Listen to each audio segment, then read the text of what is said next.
The chair made a sound when it left. Not a crash, a scrape. Long and slow, like someone dragging a key across the hood of a car. The kind of sound that cuts through a string quartet the way a phone ringing cuts through a funeral. Every conversation within 30 feet stopped at the same time. I know because I counted the silence afterward. 4.2 seconds. That is how long it took for 200 people to register what had happened, process it, and decide collectively, wordlessly, that it was not their problem. Then my back hit the floor. The pain came first. Tailbone on marble. A bright, clean shock that traveled up the spine and settled somewhere behind my eyes. Then the heat, the kind that starts at the sternum and crawls upward until your ears feel like they are being held over an open flame. Then, and only then, the understanding. The sequencing mattered. Body first, shame second, comprehension last. That is how it actually works when something happens to you in front of a room full of people. The movies get it wrong. You do not gasp. You do not immediately know. You just lie there for a half second that feels like 11 minutes and think, the floor is cold. I looked up. Victoria was standing above me. $11,200 of imported Chantilly lace. I know the number because I accidentally saw the invoice on the kitchen counter at Mom's house 3 weeks ago, and my brain does that thing where it files numbers, whether I want it to or not. Her hair was pinned in a way that had taken someone 2.5 hours. Her smile was the one she had been practicing since we were girls sharing a bathroom mirror. The one that said, I am not doing anything wrong, and if you think I am, the problem is you. The floor suits you better, sis. She said it at conversation volume. Not a whisper, not a shout. Pitched perfectly for the 40 or so people in earshot to hear while giving her full deniability with the 160 who did not. My sister has always understood acoustics. She plans events for a living. She knows exactly how sound carries in a ballroom. A few people laughed. Not many, maybe 6 or 7, and most of those were her college friends at the next table who had been drinking since the cocktail hour. But the rest did something worse than laugh. They looked away. 200 people discovered something urgent at the bottom of their wine glasses at the exact same moment. I stood up, slowly. Knees first because the dress was tight in places it should not have been. Victoria picked it, champagne silk, size 4, and I have never been a size 4 in my life. But I will get to that part later. I brushed the front of the skirt. There was a smudge on the fabric from the floor, a gray half-moon shape that would not come out. I looked at it for maybe 2 seconds longer than I needed to, and in those 2 seconds, I made a decision that I did not fully understand yet. I was not going to cry. I was not going to say a word.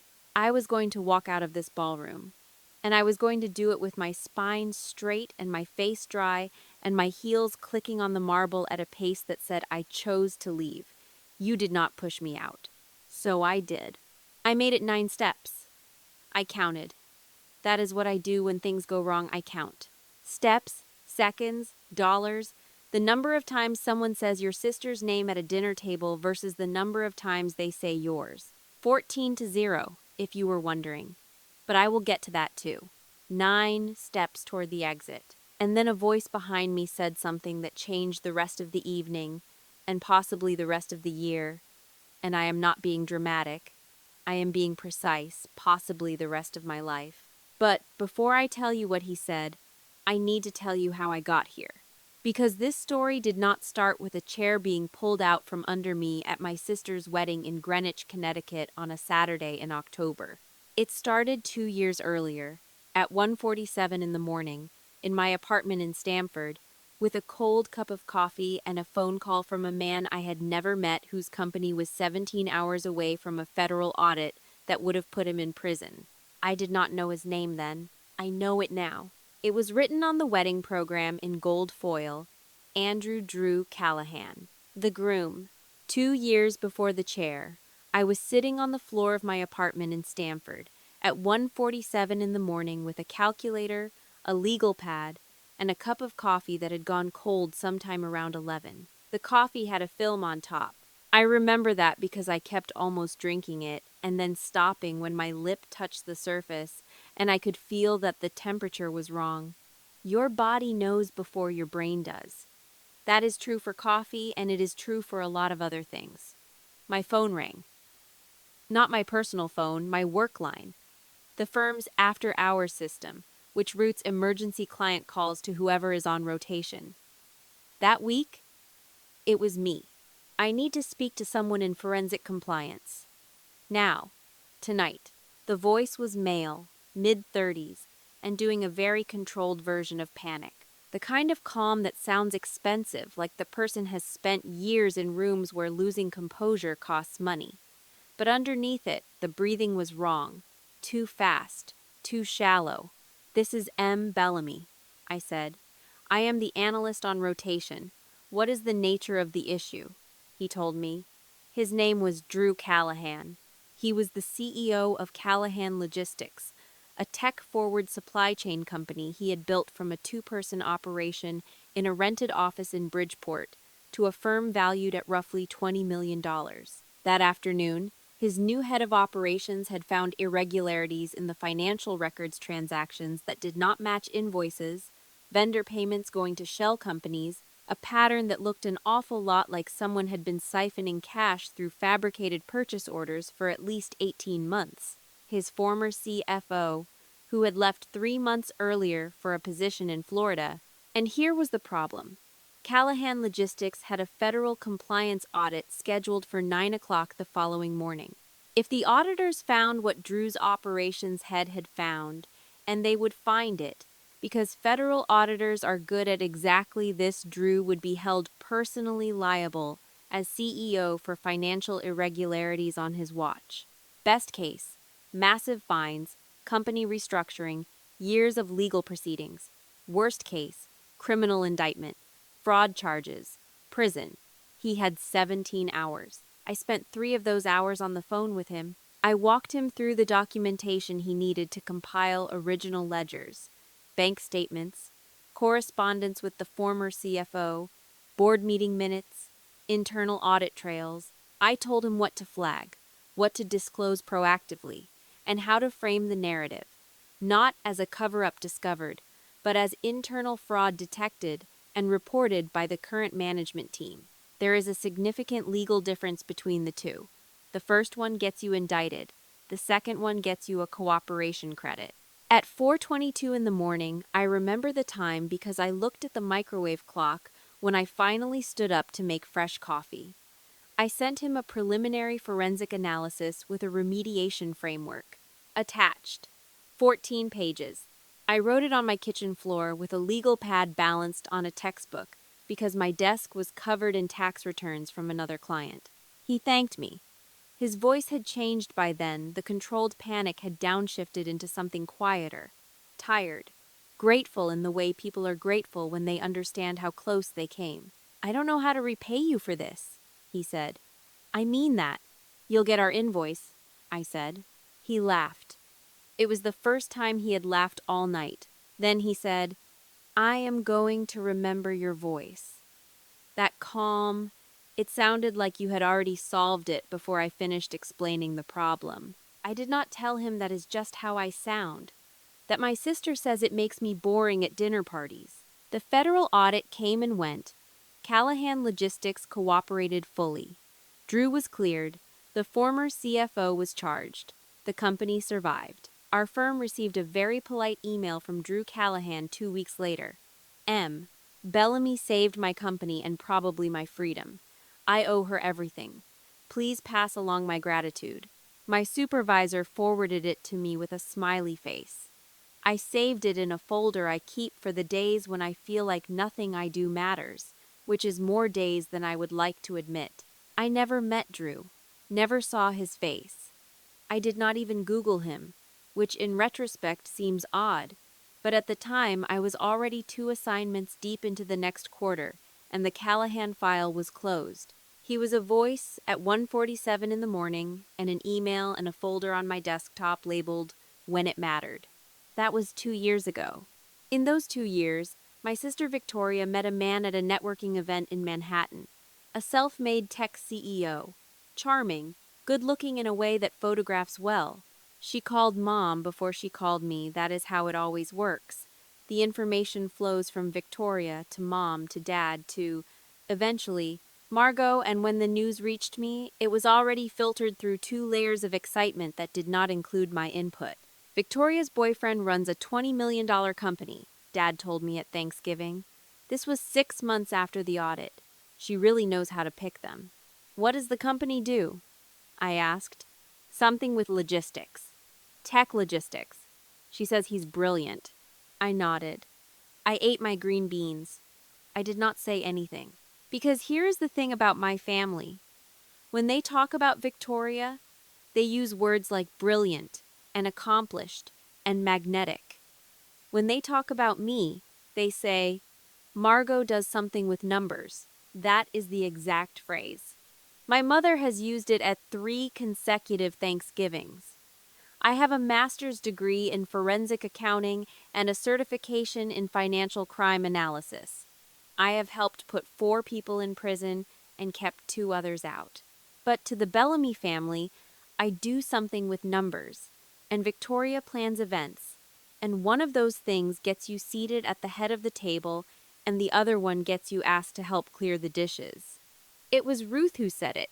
Ruth Okafor, my mentor, my colleague, the only person at the firm who calls me by my first name instead of Bellamy.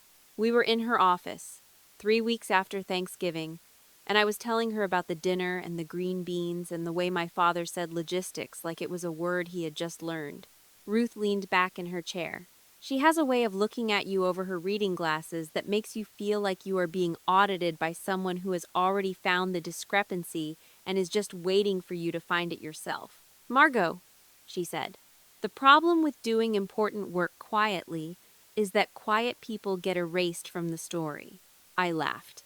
I told her that was dramatic. She did not laugh back. Have you ever saved someone who did not know your face? Because I have, and I was about to meet him at his own wedding. Standing above me at that moment was the sister who made sure he would never know, but I did not know that part yet.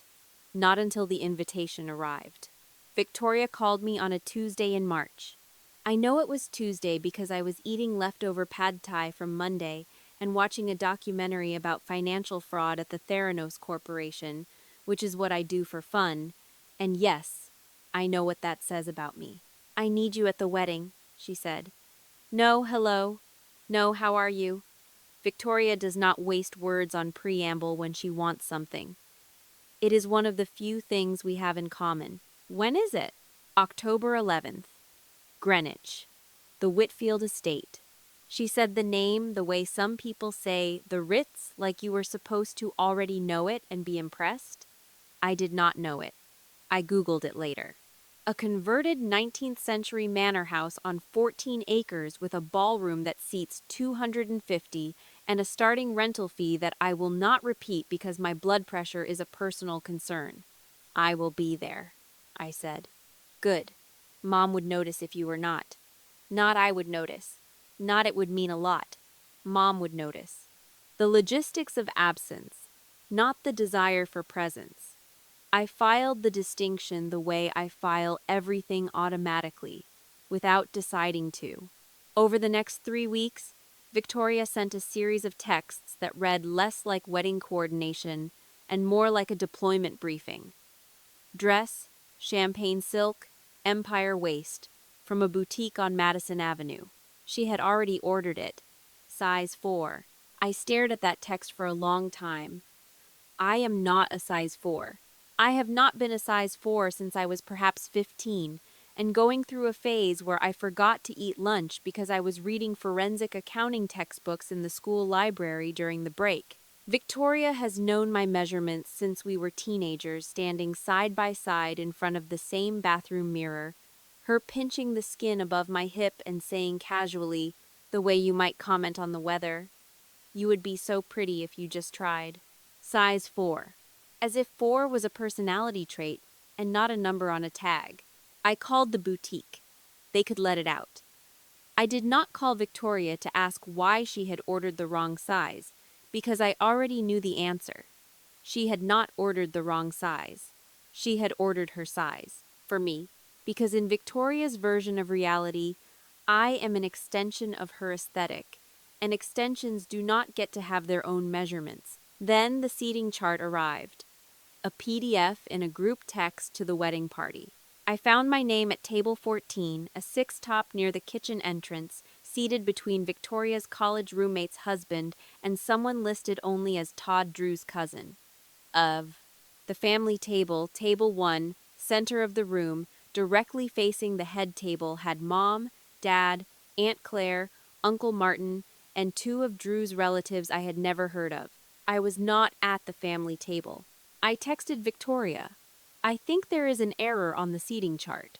I am at 14. She replied 4 hours later, not an error. We needed to make room for Drew's family at table 1. You understand. XO. I understood. Ruth would have told me to push back. Ruth, in fact, did tell me to push back.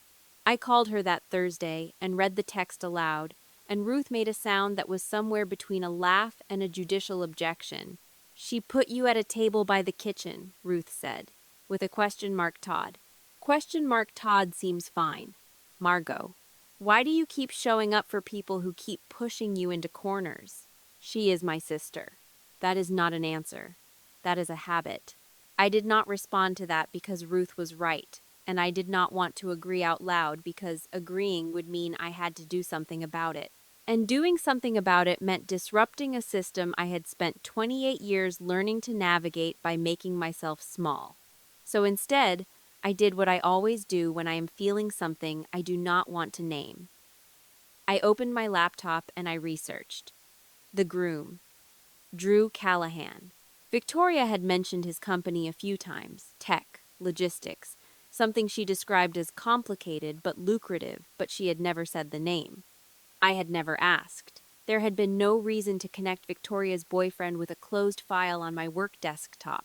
I typed his name into Google. The first result was a Forbes profile from 18 months ago. The photo showed a man in a blue suit standing in front of a warehouse with the company logo behind him. Callahan Logistics. I stopped chewing my pen. I do that when I read chew pens. I have ruined dozens, and I stopped because the letters on my screen were rearranging themselves in my brain.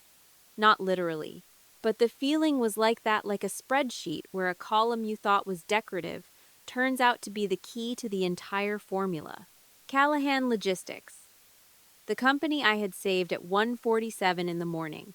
The CEO I had talked off a ledge while sitting on my kitchen floor. The man who said he would remember my voice. My sister's fiancé. I closed the laptop. I opened it. I closed it again.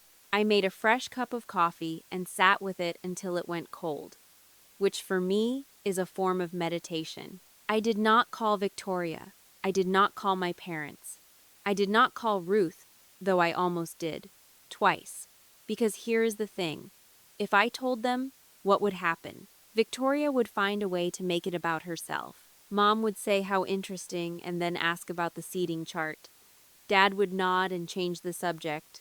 And the one thing that was mine, the audit, the 3 a.m. phone call, the 14 pages written on a kitchen floor, would become another piece of the Victoria Bellamy show, repackaged as a fun coincidence in her wedding toast. So I said nothing. I am very good at saying nothing. It is, arguably, my most developed skill. The rehearsal dinner was at a restaurant in Greenwich that had more candles than chairs. Victoria had chosen it. She had chosen everything: the venue, the florist, the string quartet, the specific shade of ivory for the napkins, which she had rejected 3 times before landing on one she called warm bone and which looked identical to the previous 3. My sister plans events for a living and she is very good at it. I will give her that. She controls a room the way I control a spreadsheet, with precision, obsession, and the absolute certainty that one wrong element will ruin everything. I arrived alone. I wore black because Victoria had not specified a dress code for the rehearsal, which meant she had specified it to everyone except me, which meant I was the only person in black in a room full of blush and champagne tones. This may have been accidental. I do not think it was. Drew Callahan was taller than I expected. I am not sure why I expected anything. I had only seen the Forbes photo and his LinkedIn headshot, but in person, he was taller, broader, and more visibly nervous than someone worth $20 million should be the night before his wedding. He kept touching his collar. He was wearing a watch I clocked at roughly $8,000, which is either a Rolex Datejust or a very good fake, and I was annoyed at myself for noticing because that is not a normal thing to notice about your sister's fiancé within the first 3 seconds of meeting him. "This is my little sister," Victoria said, steering me forward by the elbow in a way that looked affectionate to everyone except me. "Margot." "She does. Numbers." There it was. The ellipsis. Spoken aloud, it sounded like a pause for thought, but I knew it was a pause for editing. Victoria had considered and rejected several more specific descriptions of my career, descriptions that might prompt follow-up questions, that might lead somewhere she did not want the conversation to go, and landed, as always, on the vaguest possible summary. Drew shook my hand. "Good to meet you, Margot. Numbers, huh?" "Something like that," he smiled. It was a good smile, the kind that reaches the eyes, which I mention because I spend a lot of time in conference rooms with people whose smiles do not. He did not recognize me. Of course he did not. He had never seen my face. He had only heard my voice once, at 1:47 in the morning, 2 years ago, through a phone connection that was probably not great because Stanford's cell service is unreliable after midnight. Victoria pulled me to a corner table, not the same corner table from the wedding, a different corner table, but the geography was familiar and disappeared to circulate. I sat with a glass of sparkling water and watched. Drew gave a toast. It was short and sincere, and he got choked up when he talked about Victoria, which I noted with a complicated feeling I will not try to name because I am not good at naming feelings, only counting them. Then he started talking to a group of his business partners near the bar. And I heard my story. Not my name, my story. 2 years ago, Drew said, holding a bourbon he had barely touched, my company was about to go under. Federal audit, financial irregularities, the whole nightmare. I called our consulting firm at 2 in the morning and got connected to an analyst who spent 3 hours walking me through every document I needed. She wrote a 14-page remediation framework on the spot. Saved my company? Probably saved me from prison. He shook his head. I never met her, never saw her face, but I remember her voice. Calm, precise, like she had already solved it before I finished explaining the problem. I was standing 11 feet away, holding a water glass and listening to a man describe the most important professional accomplishment of my life to a group of strangers who would never know I was in the room. My phone buzzed. "Ruth." I typed back. He just described my voice to a room full of people and called it the most competent thing he had ever heard at 2 a.m. I am standing right here. Ruth. Is it weird? Me. It is beyond weird. It has passed weird and entered a zip code I do not have a name for. Ruth. Does he know? Me. No. Ruth. Does she know? That question sat in my chest like a stone. I typed, I don't know, but I was about to find out. Later, after the toasts, after Drew's mother told a long story about his childhood dog, after Victoria had rearranged the dessert display twice, Victoria asked me to help organize the seating cards for tomorrow. They're in the folder on the side table in the back room. Just alphabetize them by last name. You're good at organizing. I was good at organizing. She was right about that. I am good at organizing, and at being asked to organize, and at doing it without being thanked or acknowledged or seated at the correct table afterward. The folder was a thick leather binder, the kind Victoria uses for events, tabbed, color-coded, every document in a plastic sleeve. I opened it to the seating section and began sorting. Callahan, Chen, Davenport, Delgado, alphabetical. Mechanical, the kind of task that lets your hands work while your brain goes somewhere else. Then I turned to the wrong tab. It was labeled Vendor Correspondence. Inside were contracts, invoices, Confirmations. Normal wedding logistics, but tucked between a florist quote and a photographer agreement, folded in half and slightly crumpled, was a printed email. I recognized the header before I read the first word.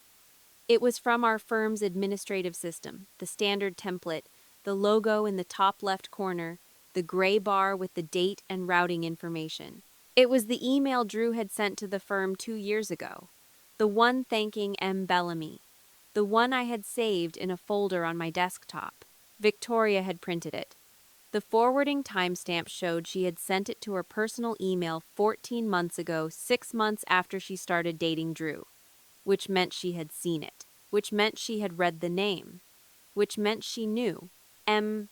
Bellamy, her sister, the woman who had saved her fiancé's company, his freedom, and possibly his life, was the same person she had seated at table 14 next to question mark Todd and introduced to the groom as she does numbers. Victoria knew, and she had kept it folded between a florist quote and a photographer contract like a receipt she hoped no one would audit. I am an auditor. I audit things. It is what I do. I put the email back exactly where I found it. I finished alphabetizing the seating cards. I closed the folder and set it on the side table and went back to the dinner and sat in my corner and drank my sparkling water and said nothing to anyone about anything. I should have said something then. I should have held up that email and walked into the dining room and asked my sister, in front of everyone, why she had kept it. But I did what I always do. I folded the truth and put it back and went to check the table settings. Some habits take 28 years to build and 1 evening to break. That evening had not arrived yet, but it was close. I did not sleep well. I know this because the hotel alarm clock had red digital numbers, and I saw every hour change 1, 2, 3, 4, and at some point around 4:30, I stopped trying and just lay there watching the ceiling fan make its slow rotation and thinking about spreadsheets. Not specific spreadsheets, just the concept of them, the comfort of columns. The way every number has a place and every place has a number, and if something does not add up, you do not ignore it. You trace it backward until you find the error. The error in my family was not hard to find. It had been there for 28 years. I had just been choosing not to audit it. I got up at 6. The hotel room was a standard king at the Hyatt in Cos Cob. Victoria had booked the wedding party at the Whitfield Estates guest cottages. But I was not part of the wedding party. Not technically. So I was at the Hyatt 7 miles down the road with a view of the parking lot and a coffee maker that required 3 attempts to produce a cup that tasted like it had been filtered through a sock. I drank it anyway. Bad coffee at 6 in the morning is a kind of honesty that I appreciate more than good coffee at a comfortable hour. The dress hung on the bathroom door, champagne silk. Size 4, let out twice by a tailor in Stamford, who had looked at me with the careful neutrality of a man who had been asked to perform a mathematical impossibility and was too polite to say so. The seams showed. Not dramatically. You would have to look closely to see where the fabric had been persuaded to stretch beyond its original intention, but I could see them. I could always see the seams. In dresses, in families, in the careful stories people tell about why someone is seated at table 14 instead of table 1. I tried it on. It fit the way a compromise fits, not comfortably, not naturally, but technically. It closed. The zipper reached the top. The fabric held. If you squinted, in favorable lighting, from a distance, it looked like it had been made for me. But it had not been made for me. It had been made for someone Victoria wanted me to be: thinner, quieter, easier to arrange. I looked in the mirror for a long time. Longer than I usually look at mirrors, which is not long, because I have the same face every day and there are more interesting things to examine. But that morning I looked. At the dress that was not my size, at the dark circles from the night I had not slept, at the woman who had saved a $20 million company from a kitchen floor and was now standing in a hotel bathroom trying to fit into her sister's idea of her.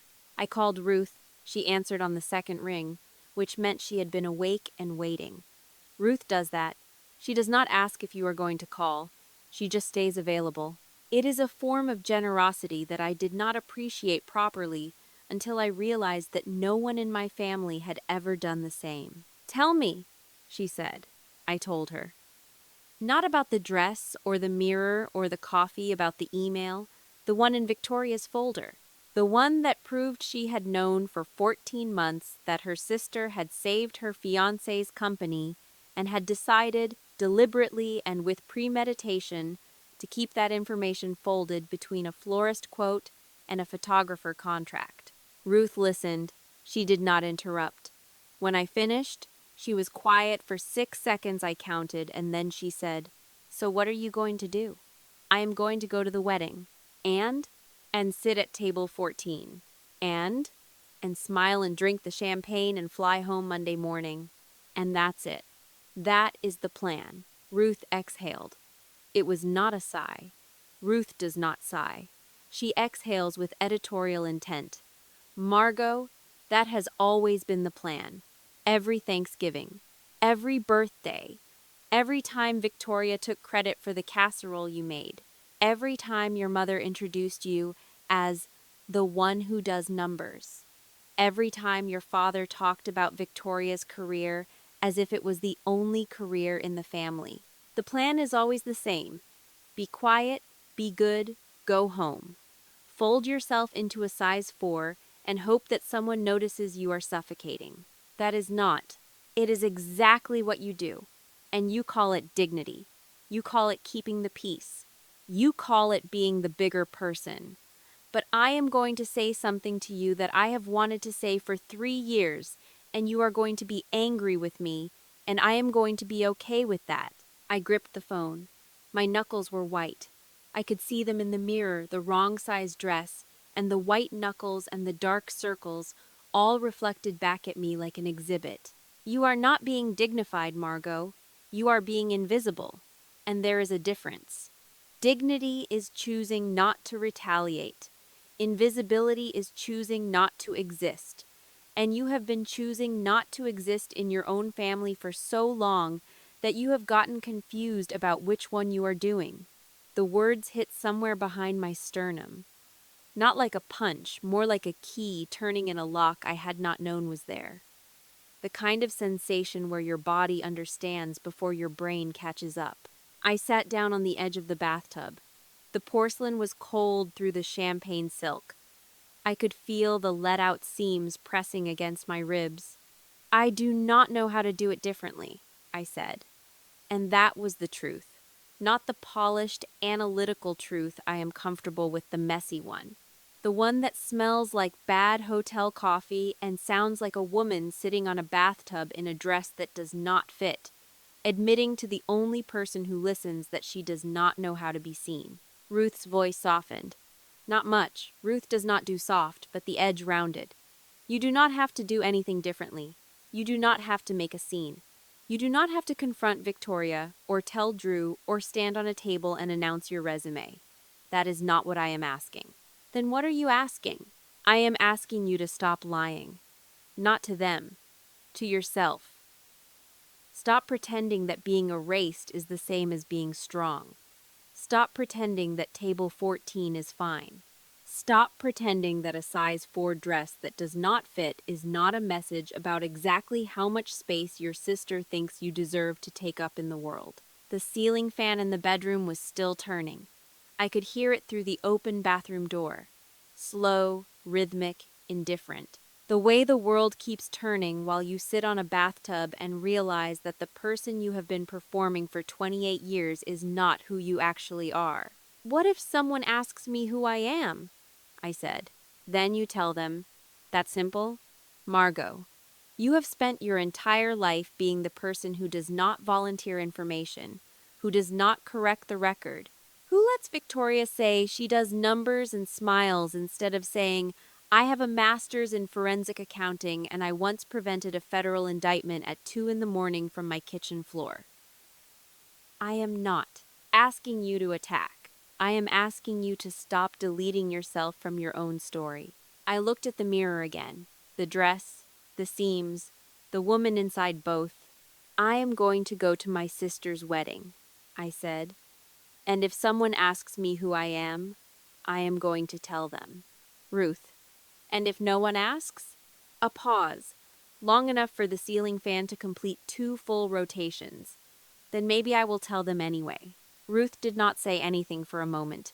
Then, there she is. I hung up.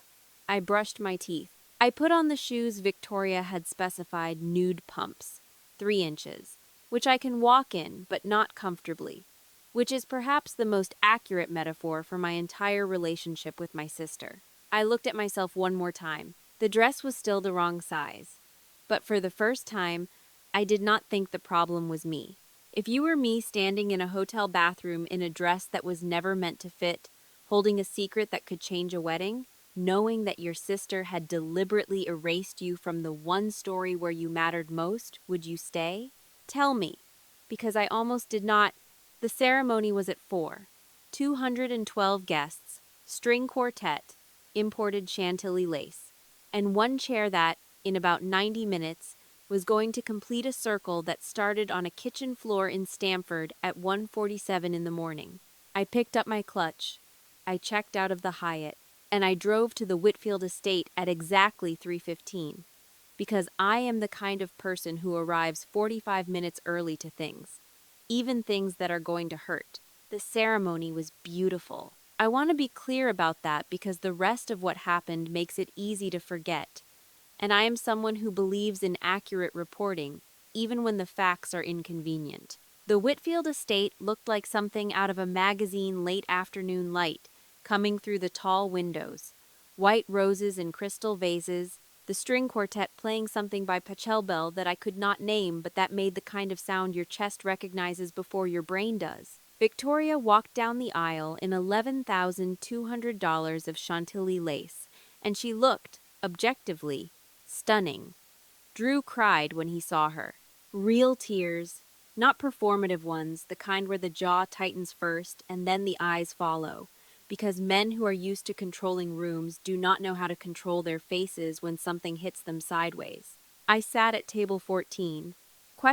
Todd turned out to be a very nice man named Todd Riley, who sold commercial insurance in Danbury, and who spent most of the ceremony leaning over to explain to me which family members were on which side, information I did not need but appreciated because it meant someone was talking to me.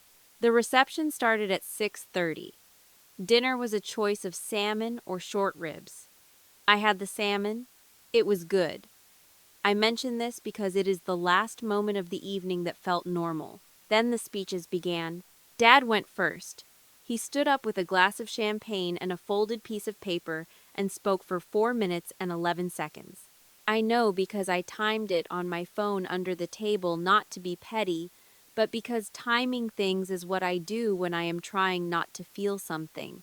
And what I was trying not to feel was the slow, familiar arithmetic of being subtracted from my own family.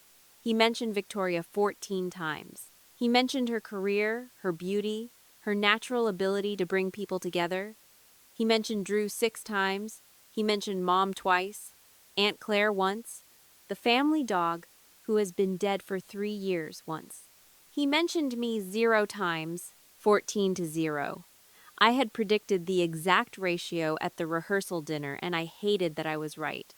There is no satisfaction in being correct about the ways people disappoint you. It just means you have been paying attention long enough to build a model, and the model is accurate. And accuracy in this case feels like pressing your thumb into a bruise. Mom went next. Shorter, warmer in tone. Victoria has always been our shining star, she said, and the room made a collective sound of affection that rolled across the tables like a gentle wave. I felt it pass over me the way weather passes over a rock. The rock does not move, it just gets rained on. Then Victoria took the microphone. She thanked the wedding planner, the florist, the caterer, the photographer, the string quartet, the woman who had made the cake, the woman who had done her hair, the woman who had done her makeup, the boutique that had designed the bridesmaid dresses, Drew's mother for raising the most incredible man, her own mother for showing me what love looks like. She did not mention me. I had helped coordinate the rehearsal dinner logistics, organized the seating cards, confirmed the vendor contracts when Victoria was too busy to return calls, and driven to 3 different stores in Stamford to find the specific shade of ribbon she needed for the gift bags. None of this was worth mentioning, which was fine. I had not done it for the mention. I had done it because she had asked, and because I do not know how to say no to her, which is a different thing than generosity, even though it looks the same from the outside. The dancing started around 8. I danced with Todd from Danbury, who was a surprisingly competent waltz partner, and then I sat down at my corner table and watched. Victoria found me at 8:47. I know the time because I had just checked my phone to see if Ruth had texted. She had not, which meant she was either asleep or deliberately giving me space, and with Ruth, those two things are indistinguishable. And the screen said 8:47 when Victoria appeared at my table with a glass of champagne in one hand and a smile that I recognized from a lifetime of being her sister. The smile that precedes the cut. Margot, I need you to move. Drew's business partner needs this seat. I looked around. There were 3 empty chairs at the table next to ours. There were 4 empty chairs at the table by the bar. The ballroom was half empty because most people were dancing or at the cocktail station. There was no shortage of seats. This was not about seating logistics. There are empty chairs that... She pulled the chair. I told you about this part already. The scrape, the silence, the 4.2 seconds, the floor. I told you about the cold marble and the heat rising from sternum to ears, and the way 200 people decided simultaneously that their wine glasses needed urgent inspection. I told you about the dress and the gray smudge and the 9 steps and the voice, but I did not tell you what happened after the voice. So here is what happened. I was 9 steps from the exit. My back was straight. My heels were clicking on the marble at a pace that I had chosen deliberately, not fast, not slow, the tempo of a woman who is leaving on her own terms. And behind me, from somewhere near the bar, a man said, "Hey, hold on." Not loud, not commanding, almost gentle, in a way that made people near him stop talking. Drew Callahan was crossing the dance floor in 4 long strides, his jacket unbuttoned, his champagne abandoned on someone else's table. He reached me before I reached the door. "Are you okay?" I turned. My jaw was tight. My hands were at my sides, pressed flat against the champagne silk the way you press your palms against a table to stop them from shaking. I looked at him and I said, "I am fine." 2 words. That was all. But I said them the way I say everything, level, measured, precise, with the inflection landing exactly where I intended it to land, because I am a person who controls her voice the way other people control their expressions. And Drew's face changed. It was not dramatic. It was not a movie moment where the music swells and the camera zooms in and someone says the other person's name in a whisper. It was smaller than that. His eyes narrowed not in suspicion, but in the way your eyes narrow when you hear a song you know but cannot place, when the melody is familiar but the context is wrong. He tilted his head slightly to the left. His lips parted, then closed. He was hearing something. Not the words, the voice. The frequency, the cadence, the specific way I compress vowels when I am being careful. The way I had said, "This is M. Bellamy at 1:47 in the morning, 2 years ago, through a phone connection from Stamford." "I'm sorry," he said. Do I know you?" My heart was doing something it should not have been doing, beating too fast, too high in the chest, the kind of rhythm that an EKG would flag. I opened my mouth. I was going to say no. I was going to say we have never met and walk out the kitchen entrance and call an Uber and fly home on Monday and spend the rest of my life being the person who does numbers. But Ruth's voice was in my head.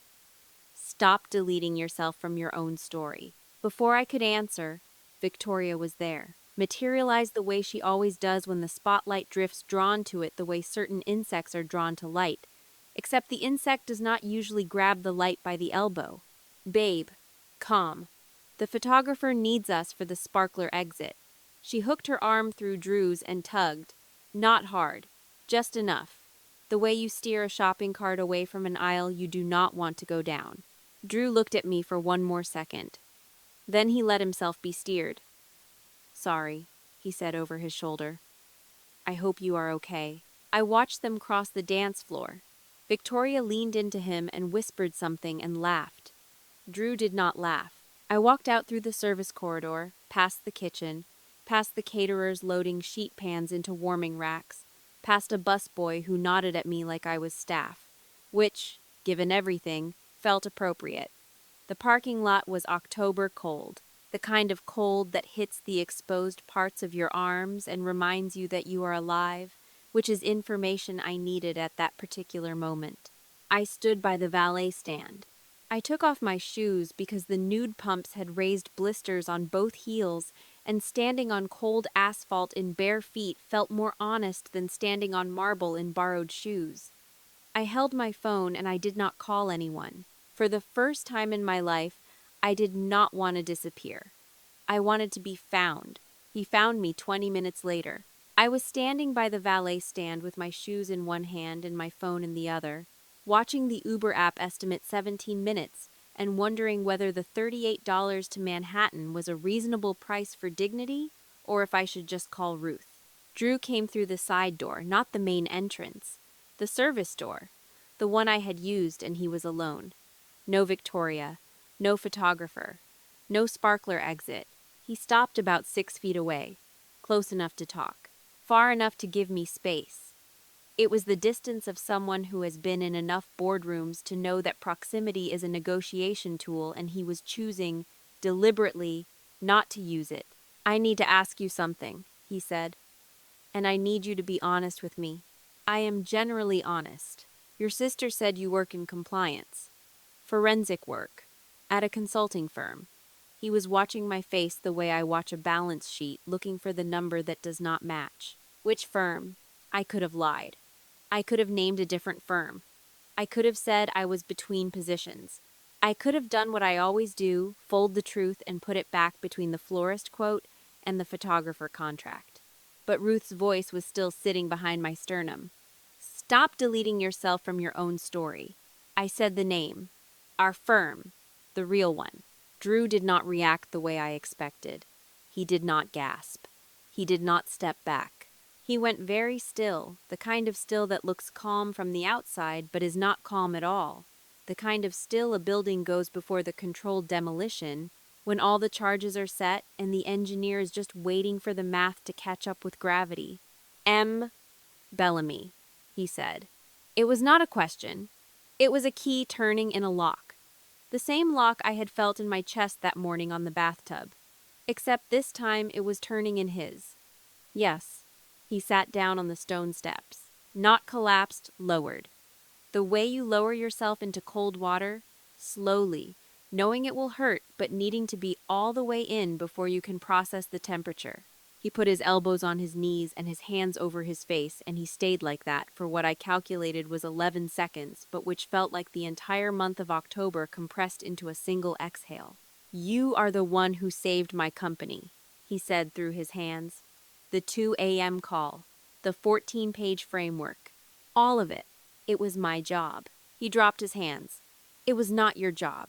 It was a Tuesday morning in a kitchen somewhere in Connecticut, and you kept me out of a federal indictment, and you never even, he stopped, collected himself. Does Victoria know? I did not answer immediately.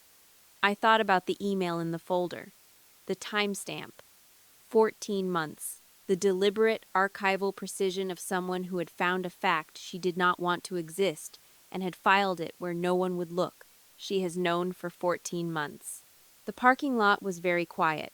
You could hear the string quartet inside, muffled, playing something that sounded expensive and sad. You could hear a car on the road beyond the estate. You could hear Drew Callahan's breathing change. What do you mean she has known? I told him. The email forwarded to her personal account. The printout tucked into the wedding binder. The 14 months of dinners and introductions and seating charts during which my sister had known that the woman she called She Does Numbers was the reason her fiancé was not in a federal prison. Drew stood up. He did not say anything to me. He straightened his jacket. He walked back through the service door. I followed not because he asked me to, but because I was done standing in parking lots. The ballroom was still half lit, half dancing. The cake had been cut. Champagne was flowing. Victoria was near the head table, talking to Drew's mother, laughing the way she laughs when she is performing full volume, head tilted back, one hand on the other person's arm. The laugh stopped when she saw Drew's face. He crossed the room in a straight line. People moved. Not because he pushed them, because something in the way he was walking made them step aside the way you step aside for someone carrying something heavy. You knew. His voice was low.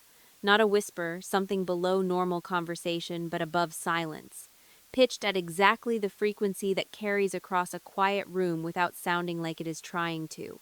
You knew your sister saved my company and you never told me. Victoria's face went through 3 expressions in 2 seconds. Surprise, then calculation, then the thing she always reaches for when the first 2 fail injury. I don't know what she told you, but she did not tell me anything. She never does. He paused. Let the sentence land. That is the difference between you and her. Victoria's eyes were moving, not looking at Drew but scanning the room, calculating who had heard, how many people, how far the sound had traveled. The event planner in her, even now, running acoustics. She is always trying to make herself look. She pulled me out of a federal investigation at 2 in the morning and never once asked for credit. You pulled her chair out from under her in front of 200 people for fun. Drew's voice did not rise. It got quieter. Which was worse? Do not tell me who is trying to look like what. The murmurs started at the tables nearest the head table and rolled backward through the room in a wave. Not loud. Just the sound of 200 people recalculating. Drew's father-in-law, my father, materialized from somewhere near the bar. What is going on here? Drew looked at him. Did you know your daughter saved my company? Dad blinked. Which daughter? Exactly. The word hung in the air the way a held note hangs at the end of a song, vibrating, expanding, filling the space between all the things that had been said and all the things that never had been. My father looked at me. My mother, 2 steps behind him, looked at me. Victoria, clutching her champagne glass like a railing on a sinking ship, looked at me. I did not say anything. I did not need to. For 28 years, I had been the one who spoke in numbers and silence and folded emails and corner tables. Drew Callahan had just said everything I had never been able to say, in front of everyone who had never bothered to listen. Victoria turned to our mother. Mom, tell him I. Mom looked down. She picked at the clasp of her bracelet. She did not speak. It was the smallest moment of the night, smaller than the chair, smaller than the speech, smaller than the email, but it was the one that mattered most. Because for the first time in our lives, the audience that had always applauded Victoria's performance did not clap. And a performer without an audience is just a person standing in a room making noise. Victoria's wedding planner appeared at her elbow. Victoria? Do you need me to, should I do something? Victoria stared at her. Can you fix this? The wedding planner looked around the ballroom. At the silent guests. At the groom who was not standing beside the bride. At the bride's sister in the wrong size dress with a gray smudge on the skirt. Fix what, exactly? I turned around and walked toward the kitchen entrance. Not because I was running, because I was finished. Ruth was waiting in the parking lot with the engine running. She did not ask what had happened. She did not ask if I was okay. She looked at me standing barefoot on the asphalt in a champagne dress with a gray smudge on the skirt and my shoes in my hand, and she said, "Diner or hotel?" "Diner." She nodded. I got in the car. She pulled out of the Whitfield estate at exactly 9:17 p.m., and we drove in silence down Route 1 for 12 minutes, until we found a 24-hour place with a neon sign that said, "Open," in letters that buzzed. Like they were not entirely confident about it. The diner smelled like coffee that had been sitting too long and pancake batter and the particular kind of cleaning solution that diners use on vinyl booth seats. It was the most beautiful place I had been all day. I am not being sentimental. I am being accurate. After 10 hours of imported lace and crystal vases and a string quartet and a ballroom that cost more per hour than I make in a week, a vinyl booth with a sticky laminated menu, and a waitress who called me hun without knowing my name or my sister's name or anyone's name, felt like the first honest surface I had touched since morning. Ruth ordered black coffee. I ordered pancakes. We did not talk about the wedding until the food arrived, and even then we did not talk about it much. Ruth ate half a piece of toast.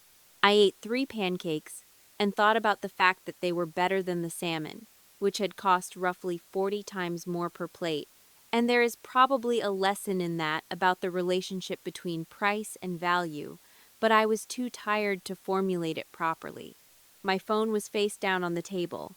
I had turned it over when we sat down because I could see the notifications accumulating on the screen like a slow flood. 7 missed calls from Mom, 3 from Dad, a text from Aunt Claire that started with, "I don't know what happened, but," and a series of messages from cousins I rarely speak to, who had apparently been briefed by someone and wanted details.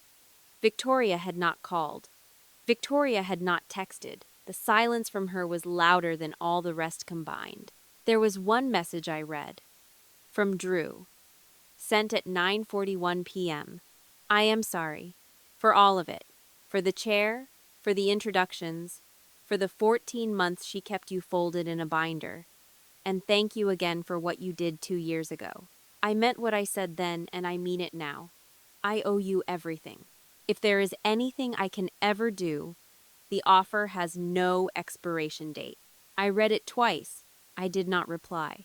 Not because I did not want to, but because the right words for a message like that do not exist at 10 p.m. in a diner on Route 1 when you are full of pancakes and wearing a dress that does not fit.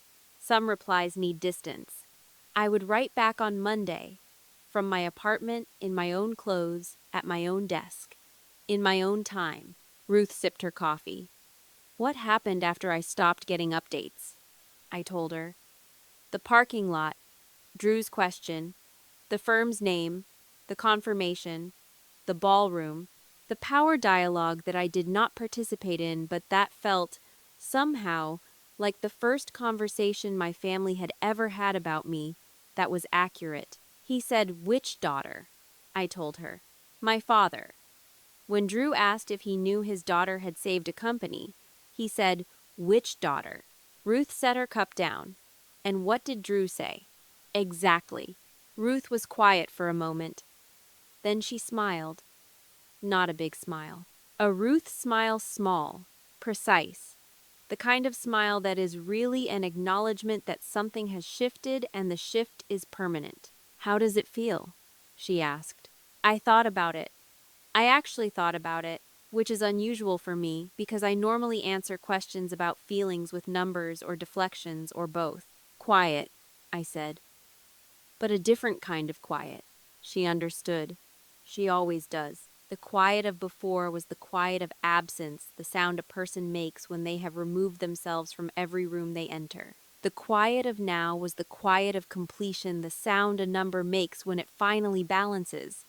Not triumphant, not bitter, just even. Dad called at 6 the next morning. I was in Ruth's guest bedroom in Stamford, wearing borrowed sweatpants and a t-shirt that said, OK4 Family Reunion 2019. And I answered because I was awake and because some calls you take. "You could have told us," he said. His voice was smaller than I had ever heard it. Not angry, not defensive, just small, the way a voice gets when it encounters a fact it cannot rearrange. "I could have," I said. "But would you have listened? You have had 28 years to listen, Dad. You spent them counting Victoria's accomplishments and forgetting mine. I did not hide. You just never looked." He was quiet for a long time. I let him be. I have learned that silence after a difficult truth is not the same as rejection. Sometimes it is just the sound of someone recalculating. I told him I loved him. I told him I was not ready to talk about the rest. I told him I would call when I was. He said okay. It was the most honest conversation we had ever had, and it lasted less than 90 seconds. I hung up. I went to Ruth's kitchen. The morning light was coming through the window above the sink, October light, thin and clean, the kind that does not flatter anything but shows everything exactly as it is. There was a small table by the window with two chairs. Simple wooden chairs, nothing special, no imported anything. I pulled one out. For myself. I sat down. The chair did not scrape. It did not make a sound. It just held me, the way a chair is supposed to. And I sat there in the borrowed sweatpants and the family reunion t-shirt, and I drank coffee that Ruth had made, good coffee, the kind that someone makes when they know how you take it, and I did not count anything. So let me ask you this. If the people who are supposed to love you can only see your worth when someone else points it out, were they ever really looking? I do not have the answer to that. I am not sure anyone does. But I will tell you what I do know. I know what my voice sounds like at 2 in the morning when I am saving something that matters. I know what my spine looks like when I stand up from a marble floor. And I know that the chair in Ruth's kitchen, the one I pulled out for myself on a Sunday morning in October, was the most comfortable seat I had occupied all weekend. I paid the diner check the night before, left a 40% tip because the waitress called me hun and did not ask me to move.